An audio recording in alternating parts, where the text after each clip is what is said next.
Welcome back to the one and only Ivan. We're at a very sad part of the story where Stella has passed away and Ivan is going to try to comfort little Ruby. Comfort. Let me move this a little. All day I tried to comfort Ruby, but what can I say? That Stella had a good and happy life, that she lived as she was meant to live, that she died with those who loved her most nearby. At least the last is true. Crying. Julia cries all evening while her father sweeps and mops and dusts and cleans the toilets. When George sees Mac, he runs to him.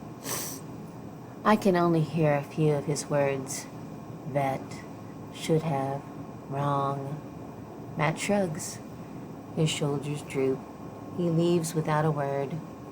When George wipes the fingerprints off my glass, his cheeks are wet. He doesn't meet my eyes. The one and only Ivan.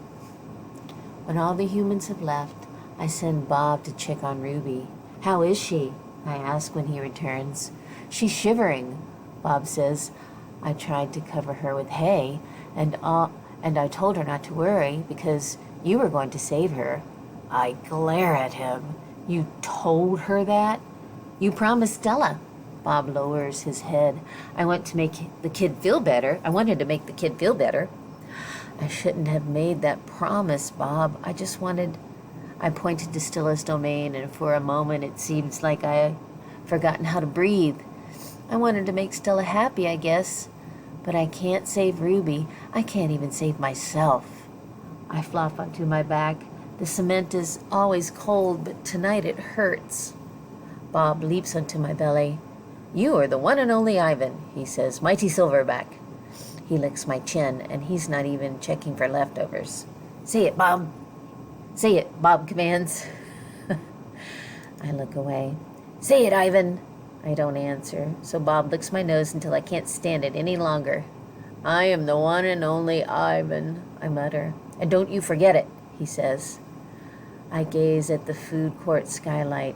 The moon, Stella loved, is shrouded in clouds. Once upon a time. All night, Ruby moans and sniffles. I pace my domain. I don't want to fall asleep in case she needs something. Ivan, Bob says gently, get some sleep, please, for your sake and for mine. Bob can't sleep unless he's on my stomach. I hear a stirring. Ivan? Ruby calls. I rush to my window. Ruby, are you all right? I miss Aunt Stella, Ruby sobs, and I miss my mom and my sisters and my aunts and my cousins too. I know, I say, because it's all I can think of. Ruby sniffles. I can't sleep. Do you know any stories the way Aunt Stella did? Not really, I admitted. Stories were Stella's specialty. Tell me a story about when you were little, Ruby pleads. She puts her trunk between the bars. Please, Ivan. I scratch the back of my head. I don't remember things, Ruby, I admit. It's true. Bob says, trying to be helpful. Ivan has a terrible memory. He's the opposite of an elephant. Ruby lets out a long, shivery breath. Oh, well, that's okay. Night, Ivan and Bob. I listen to Ruby's soft sobs for long, horrible minutes. Then I hear myself saying, once upon a time, there was a gorilla named Ivan. And slowly and deliberately, I try to remember. The grunt.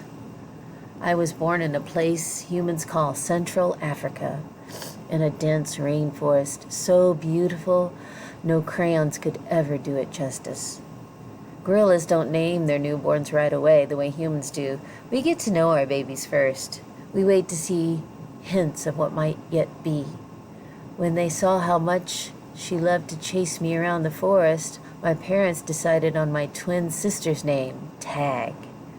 Oh, how I loved to play tag with my sister. She was nimble, but when I got too close, she would leap onto my unsuspecting father. Then I would join her, and we would bounce on that intolerant belly until he gave us the grunt, the rooting pig sound that meant enough.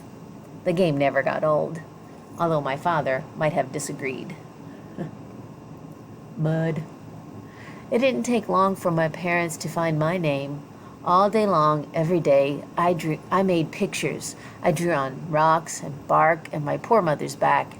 I used the sap from leaves. I used the juice from fruit, but mostly I used mud. And that's why they called me Mud.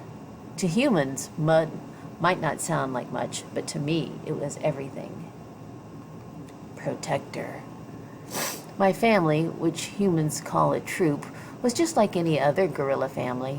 There were 10 of us. My father, the silverback, my mother, and 3 other adult females, a juvenile male called a blackback, and 2 other young gorillas. Tag and I were the babies of the group. We squabbled now and then, as families will, but my father knew how to keep us in line with a simple scowl. And for the most part, we were happy to do what we were meant to do, to feed and forage and nap and play. My father was a master at leading us to the ripest fruit for our morning feast and the finest branches for our night nests. He was everything a silverback was meant to be, a guide, a teacher, a protector, and nobody could just be like my father. A perfect life. Gorilla babies and elephant babies and human babies are not so different, except that a gorilla gets to spend the day riding on his mother's back like a cowboy on a horse. It's a pretty great system from the baby's point of view. Slowly, carefully, a young gorilla begins to venture farther and farther away from the safety of his mother's arms.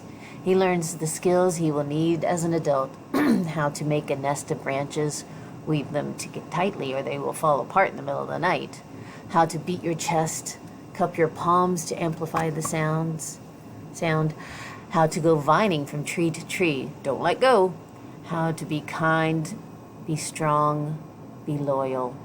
Growing up, gorilla is just like any other kind of growing up. You make mistakes, you play, you learn, you do it all over again. It was, for a while, a perfect life. And we will pick it up next time with the story of Ivan's youth.